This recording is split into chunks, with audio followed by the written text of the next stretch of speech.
जय हिंद प्यारे दोस्तों। आज हम लोग बात करने वाले हैं पराक्रम दिवस की। सुभाष चंद्र बोस जयंती जो हर वर्ष 23 जनवरी को मनाई जाती है। ओज, तेज, शौर्य और पराक्रम की प्रतिमूर्ति बोस जी ने देशवासियों से जो निवेदन किया था और संकल्प लिया था उसे पूरा भी किया। दुर्भाग्य से वे आज़ाद देश की पहली किरण को नहीं देख सके। वर्ष 2021 से सुभाष चंद्र बोस जी की जयंती 23 जनवरी को पराक्रम दिवस के तौर पर मनाई जाती है, जिससे आज हम लोग बात कर रहे हैं।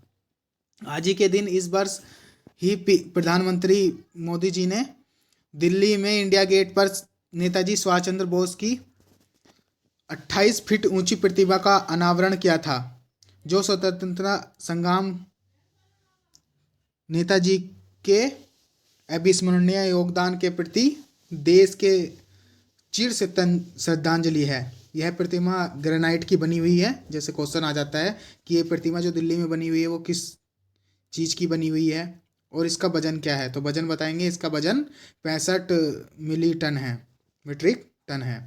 इस प्रतिमा को प्रसिद्ध मूर्तिकार अरुण योगीराज ने बनाया था। और हम लोग उनके जीवन परिचय की बात कर लेते हैं। जीवन की तो उनका जन्म, सुभाष चंद्र बोस का जन्म 23 जनवरी 1857 को उड़ीसा के कटक शहर में हुआ था। उनकी माता का नाम प्रभा देवी दत्त बोस और पिता का नाम जानकीनाथ बोस था। उनकी जयंती 23 जनवरी को पराक्रम दिवस के रूप में मनाई जाती है। शिक्षा और प्रारंभिक जीवन की बात करें उनकी, तो वर्ष 1919 में उन्होंने भारतीय सिविल सेवा ICS, जो आज के टाइम में IAS का नाम दिया गया है, जो पेपर UPSC कराती है, तो पास की थी। हालांकि बाद में बोस ने इस्तीफा दे दिया था। इस्तीफा देने का कारण था जलियांवाला बाग हत्याकांड। वह विवेकानंद की शिक्षाओं और से अत्यधिक प्रभावित थे और उन्होंने अपना आध्यात्मिक गुरु भी मानते थे उनको। उनके राजनीतिक गुरु जो थे चित्तरंजन दास थे।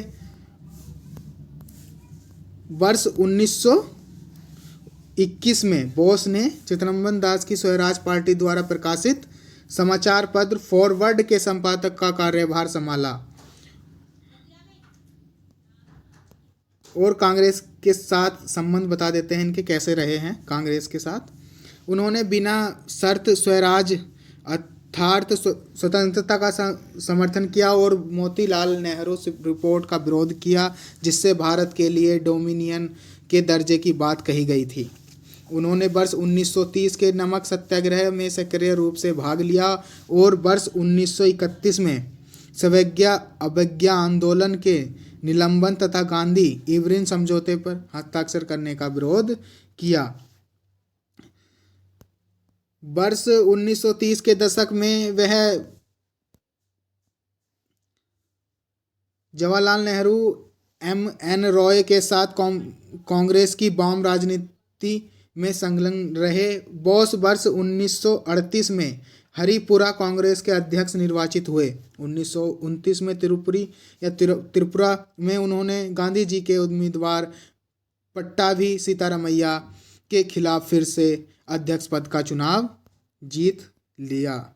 उन्होंने एक नई पार्टी फॉरवर्ड ब्लॉक की स्थापना की। इसका उद्देश्य अपने गृह राज्य बंगाल में राजनीतिक वामपंथ और प्रमुख समर्थक आधार को मजबूत करना था। भारतीय राष्ट्रीय सेना की बात करते हैं हम लोग आज, तो ये था। वह जुलाई 1943 में जर्मनी से जापान नियंत्रित सिंगापुर पहुंचे। वहां से उन्होंने अपना प्रसिद्ध नारा दिल्ली चलो जारी किया। 21 अक्टूबर 1943 को आज़ाद हिंद फौज सरकार तथा भारतीय राष्ट्रीय सेना के गठन की घोषणा कर दी। भारतीय राष्ट्रीय सेना का गठन पहली बार मनमोहन सिंह और जापानी मेजर इरविची फुजीवारा के नेतृत्व में किया गया था तथा इनमें मलायन वर्तमान मलेशिया अभियान के दौरान सिंगापुर में जापान द्वारा कैद किए गए ब्रिटिश भारतीय सेना के युद्ध बंदियों को भी शामिल किया गया था। साथ ही इसमें सिंगापुर की जेल में बंद भारतीय और दक्षिण पूर्व एशिया के भारतीय नागरिक भी शामिल थे। इसकी सैन्य संख्या बढ़ाकर 50,000 हो गई थी। INA ने वर्ष 1944 में इम्फाल और बर्मा में भारत की सीमा के भीतर मित्र देशों की सेनाओं का मुकाबला किया। नवंबर 1945 में ब्रिटिश सरकार द्वारा INA के सदस्यों पर मुकदमा चलाए जाने के तुरंत बाद पूरे देश में बड़े पैमाने पर प्रदर्शन हुए और आज़ादी मिलने ही वाली थी। अब अंग्रेज़ों को लग गया था कि सुभाष चंद्र बोस और अन्य नेता ऐसे हैं जिनके चलते हमें देश छोड़ना ही पड़ेगा। जब प्रदर्शन चालू हो गए तब अब इनकी मृत्यु की बात करते हैं हम, सुभाष चंद्र जी बोस की। तो 1945 में ताइवान में विमान दुर्घटनाग्रस्त में उनकी मृत्यु हो गई। हालांकि अभी भी उनकी मृत्यु के संबंध में कई राज छिपे हुए हैं।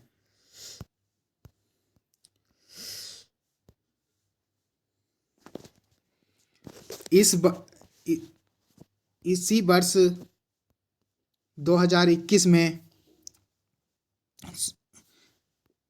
आपदा प्रबंधक पुरस्कार भी दिया जाता था।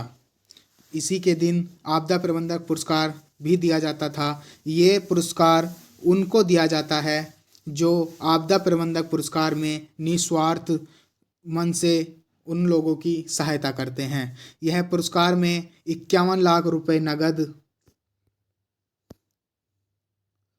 इस पुरस्कार में 51 लाख रुपए नगद की राशि दी जाती है और संस्थागत प्रमाण पत्र भी दिया जाता है। आप लोगों ने अभी तक चैनल को सब्सक्राइब नहीं किया है तो चैनल को सब्सक्राइब करें, लाइक करें और शेयर करें और अपने डाउट्स कमेंट बॉक्स में ज़रूर डालें। धन्यवाद और ऐसी ही वीडियो देखने के लिए।